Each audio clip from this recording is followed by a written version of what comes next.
Samahan niyo ako sa panibagong adventure mula sa mga nakamamanghang tanawin, nakatagong falls, malilinis na beach, hanggang sa mga kalsadang puno ng saya at excitement.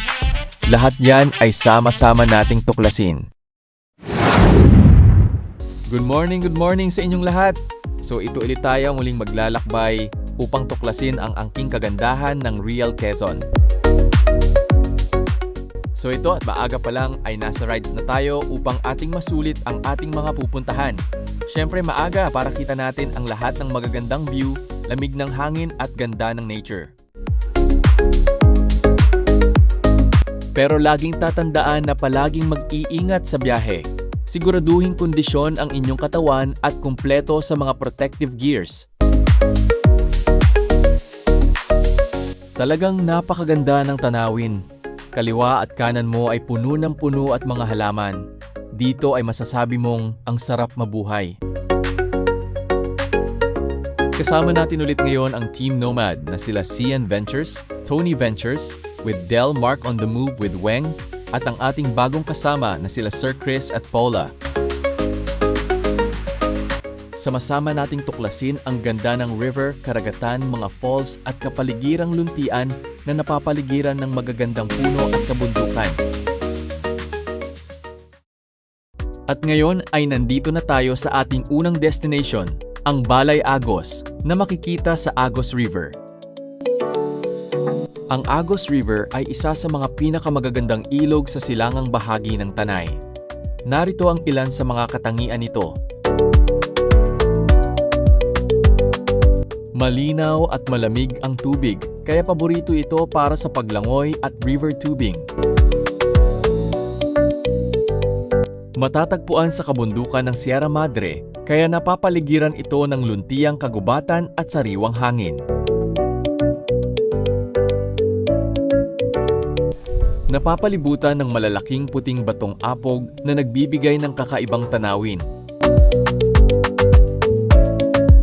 Mainam para sa ecotourism at outdoor activities tulad ng camping, kayaking, hiking at picnic. Mayaman sa likas na yaman, nagsisilbing tirahan ng iba't ibang uri ng isda at iba pang hayop sa ilog.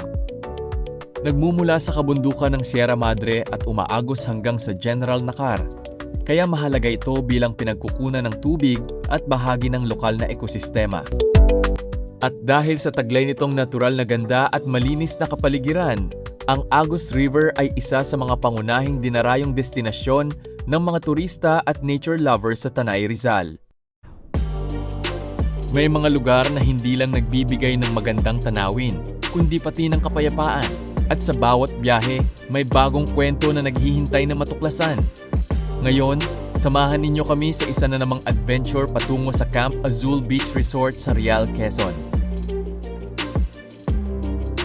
Habang binabaybay natin ang mga kurbada ng kalsada, unti-unting napapalitan ng ingay ng syudad ng preskong hangin, luntiang kabundukan, at mga tanawing nagbibigay ng kakaibang saya sa bawat rider.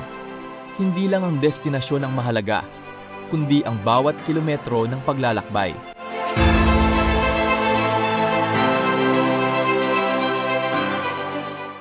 At sa wakas, narito na tayo sa Camp Azul Beach Resort. Sa unang tingin pa lang, mapapansin na agad ang malinis na dalampasigan, ang malinaw na tubig, at ang tahimik na kapaligiran. Isang lugar na perpekto para mag-relax, mag-unwind, at pansamantalang iwan ang stress ng araw-araw.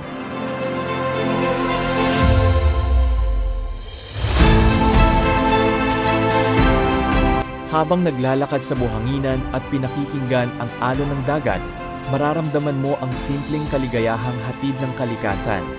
Minsan, sapat na ang sariwang hangin, ang tunog ng alon, at ang tanawin ng malawak na karagatan para mapawi ang pagod.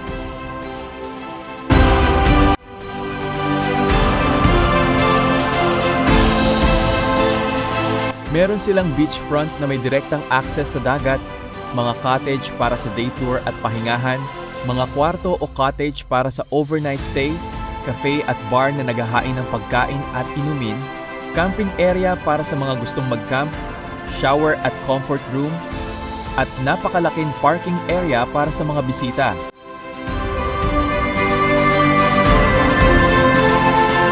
Isa sa mga pinakaakit-akit na tampok ng Camp Azul ay ang malinaw nitong tubig dagat.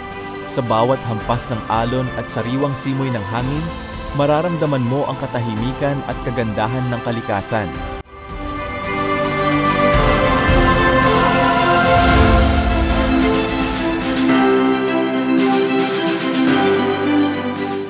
At sa di kalayuan ay matatagpuan mo ang iba't ibang uri ng lamang dagat, pati na din ang iba't ibang kulay ng mga isda na tila ba nasa isang malaki kang aquarium na lumalangoy kasama sila.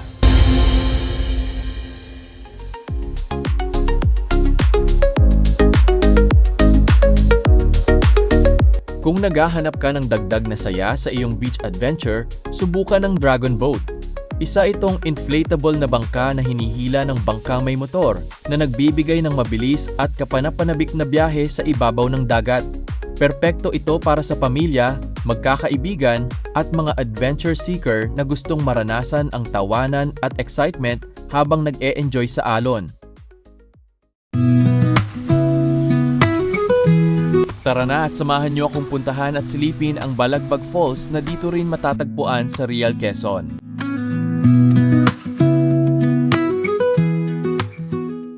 Habang pinagmamasdan ang bumabagsak na tubig at ang luntiang kapaligiran, mapapaalala ka na ang pinakamagagandang tanawin ay hindi lamang nakikita, bagkus ito ay nararamdaman.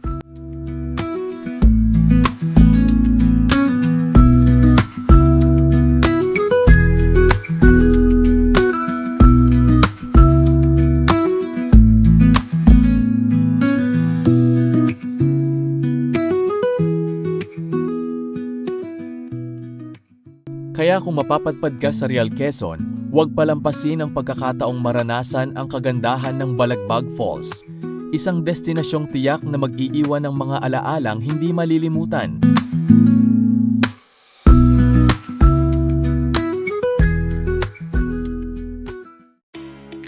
Ngayon naman ay samahan niyo kaming tuklasin ng isa pang falls na matatagpuan din dito sa Real Quezon. Ito ang Nonok Falls na ilang minuto lang din ang layo sa Balagbag Falls.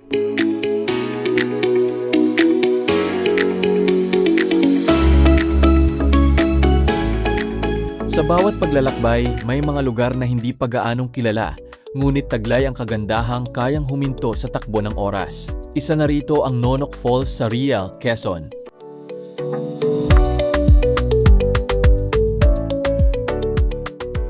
Sa paglapit mo sa talon, unti-unti mong maririnig ang malakas na lagaslas ng tubig, isang tunog na nagpapawi ng pagod at nagbibigay ng kakaibang kapanatagan. Napapalibutan ng luntiang kagubatan, sariwang hangin, at malamig na agos, tunay na mararamdaman mo ang yakap ng kalikasan.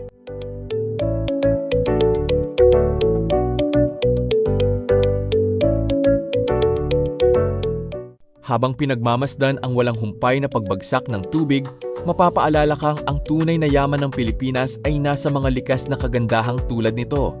Mga lugar na nararapat nating pahalagahan at pangalagaan.